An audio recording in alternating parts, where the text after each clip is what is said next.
लाहौर के एक नाशर राजपाल ने अंग्रेज़ दौर में एक किताब शाया की जिसमें नबी पाक हज़रत मोहम्मद मुस्तफ़ा सल्लल्लाहु अलैहि वसल्लम की शान में गुस्ताही की।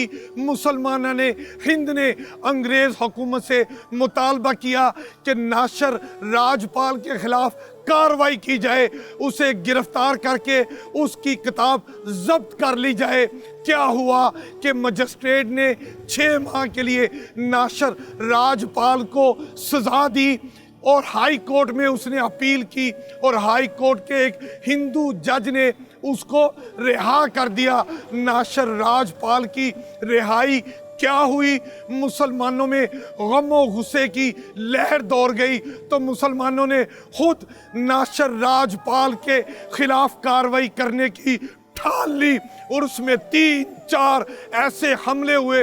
हर हमले में नाशर राजपाल बचता रहा, लेकिन फिर एक हमला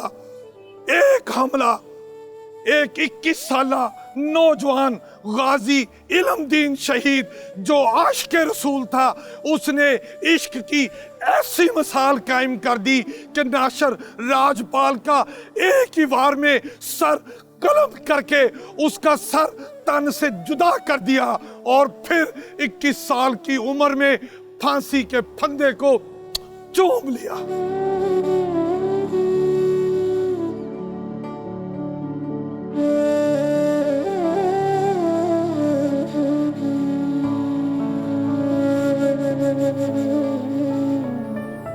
अंग्रेज हुकूमत ने जब गुस्ताखे रसूल राजपाल के खिलाफ कार्रवाई करने की बजाय उल्टा मुस्लिम रहनुमाओं को गिरफ्तार करना शुरू किया तो मुसलमानों ने एक मुत्तफिका फैसला कर लिया।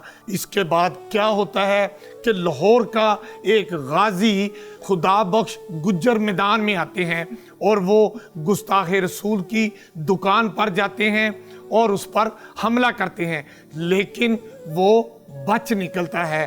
ताहम मजिस्ट्रेट ने गाजी खुदा बख्श गुज्जर को गिरफ्तार करने के बाद उसको 7 साल सजा सुना दी। बात यहीं पर ख़त्म नहीं हुई। 1000 किलोमीटर दूर अफगानिस्तान से एक गाजी अब्दुल अजीज खान चलता है और वो लाहौर आता है। आकर वो फिर राजपाल की दुकान पर जाता है। राजपाल खुद उस वक्त दुकान पर मौजूद नहीं था और उसका दोस्त दुकान पर बैठा हुआ था। गाजी अब्दुल अजीज खान ने उसको कत्ल कर दिया, ये समझकर कि ये राजपाल है। गाजी इल्मदीन शहीद का मुकदमा मुकामी मजिस्ट्रेट की अदालत में शुरू हुआ और फिर उस पर फर्दे जुर्म आयद की गई और सफाई का मौका दिए बगैर मुकदमा एडिशनल डिस्ट्रिक्ट सेशन जज की अदालत में मुंतकिल कर दिया गया। अब डिस्ट्रिक्ट एंड सेशन जज में मौजूद जो अंग्रेज़ जज थे, उन्होंने 22 मई 1929 को केस की समाअत के बाद गाजी इल्मदीन शहीद को सजाए मौत का फैसला सुना दिया। इसके बाद मुसलमाना ने हिंद ने एक फिर मुत्तफिका फैसला किया। उन्होंने कहा कि वो एडिशनल डिस्ट्रिक्ट एंड सेशन जज की जो सज़ा है गाजी इल्मदीन शहीद को सज़ाए मौत वाली सज़ा, वो इसको हाई कोर्ट में चैलेंज करेंगे और बैरिस्टर जो उस वक्त के सबसे बड़े वकील थे बैरिस्टर मोहम्मद अली जिन्ना, उसको उनका वकील मुकर्रर करेंगे। ऐसा ही हुआ। हाई कोर्ट में अपील की गई। मोहम्मद अली जिन्ना जो उसने पेश हुए, उन्होंने दलाइल दिए, लेकिन हाई कोर्ट के डबल बेंच ने गाजी इल्मदीन शहीद के बारे में एडिशनल डिस्ट्रिक्ट सेशन जज की जो सजाए मौत की का फैसला था उसको बरकरार रखा और गाजी इल्मदीन शहीद की जो अपील थी वो खारिज कर दी।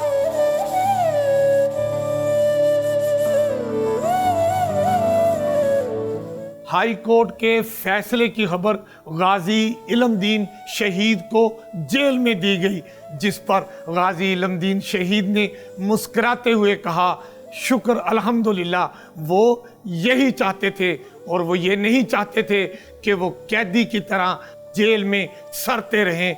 31 अक्टूबर 1929 को जब हाई कोर्ट के फैसले पर अमल दरामद करते हुए आशिक़े रसूल गाजी इल्मदीन शहीद को तख्तेदार पर लाया गया, तो उन्होंने फांसी का फंदा चूमते हुए कहा कि ये है गाजी इल्मदीन शहीद का आशिक़े रसूल होने का सबसे बड़ा एजाज़।